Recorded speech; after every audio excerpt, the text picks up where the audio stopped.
It was a rainy Saturday afternoon when Jill decided to finally tackle the attic. The old Victorian house she'd inherited from her grandmother was a labyrinth of rooms and hidden spaces, many of which she had yet to explore.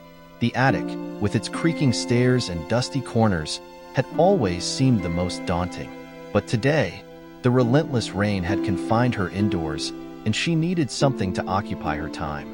Armed with a flashlight and a steely resolve, Jill ascended the narrow staircase, each step groaning under her weight. She pushed open the heavy wooden door at the top, releasing a cloud of dust that made her cough.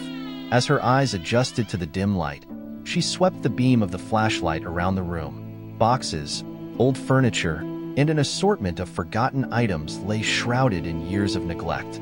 She moved slowly, lifting the lid of an old trunk here, peeking inside a dusty wardrobe there. It was a time capsule of her family's history, and she marveled at the artifacts of bygone eras. As she rummaged through a stack of yellowing newspapers, her foot nudged something small and solid. She bent down, pushing aside a pile of old linens, and there it was, an old porcelain doll. The doll was eerily lifelike, with delicate features and glossy brown hair that reminded Jill of herself as a child. Her heart skipped a beat as she picked it up, and the doll's eyes suddenly opened. Jill gasped and almost dropped it, her pulse quickening. She stared at the doll, its glassy eyes now fixed on her, and a chill ran down her spine. It was uncanny, the resemblance it bore to her childhood self. She turned the doll over, looking for a maker's mark or any indication of its origin, but there was nothing. Feeling an odd mix of curiosity and dread, Jill decided to take the doll downstairs. As she descended the stairs, she couldn't shake the feeling that she was being watched. She set the doll on the mantelpiece in the living room and went to the kitchen to make herself a cup of tea, hoping to calm her nerves. That night, Jill couldn't sleep. Every time she closed her eyes, she saw the doll's face, its eyes snapping open with unnatural precision. She tossed and turned, eventually deciding to read to distract herself. She reached for the novel on her bedside table, but as she flipped on the lamp, she heard a faint, almost imperceptible giggle. She froze, straining her ears to catch any other sounds, but the house was silent. She shook her head, chalking it up to her imagination. But when she turned back to her book, she heard it again. This time, it was unmistakable. She sat up, her heart pounding. The sound was coming from downstairs. Clutching the flashlight, she tiptoed down the hall and descended the stairs. The living room was bathed in the eerie glow of the moonlight filtering through the curtains.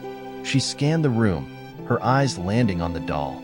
It was still on the mantelpiece, but its head had turned slightly to face her. Jill's breath caught in her throat. She approached the doll cautiously, her hands trembling. She reached out to touch it, and the doll's eyes snapped shut. Jill yelped, stumbling backward. She couldn't deny it any longer.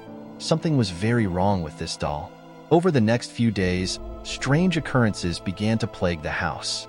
Objects moved on their own, lights flickered, and that faint giggle echoed through the halls at odd hours.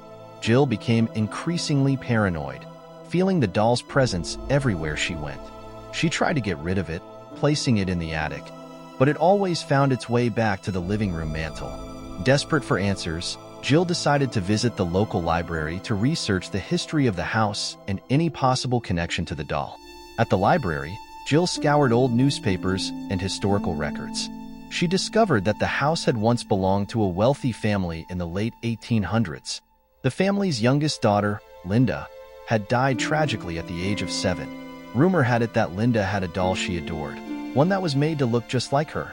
As Jill dug deeper, she found a photograph of Linda. The resemblance between the girl and the doll was uncanny. A chill settled over her as she realized the doll she had found must have been Linda's. But why did it resemble her own childhood self so closely? She continued her research, uncovering stories of how Linda's spirit was said to haunt the house. There were accounts of previous owners experiencing strange phenomena, much like what Jill was now enduring. It seemed that Linda's spirit was tied to the doll, and somehow, Jill was connected to it. Determined to find out more, Jill reached out to a local historian who specialized in the supernatural. The historian, Mr. Thompson, agreed to meet with her and examine the doll. Mr. Thompson arrived at Jill's house the next day, a small, bespectacled man with an air of quiet authority. He inspected the doll carefully, muttering to himself as he did so. Finally, he turned to Jill with a grave expression. "This doll is indeed connected to Linda's spirit," he said. "But there's more to it. Spirits like Linda's, especially those tied to objects, often seek out individuals who remind them of themselves. You said the doll looks like you did as a child?" Jill nodded, her heart pounding. "I believe Linda's spirit has latched onto you because of that resemblance," Mr. Thompson continued. "She sees you as a kindred spirit, someone she can connect with. But why now? Why after all these years?" Jill asked, her voice trembling. Mr. Thompson shook his head. "Spirits don't operate on our timelines. It could be that your presence in the house has awakened something that lay dormant for years. The important thing is to find a way to communicate with Linda's spirit and understand what she wants." That night, with Mr. Thompson's guidance, Jill conducted a séance. She sat in the dimly lit living room, the doll placed in the center of the table. Mr. Thompson began to chant softly, calling out to Linda's spirit. The air grew cold, and the candles flickered.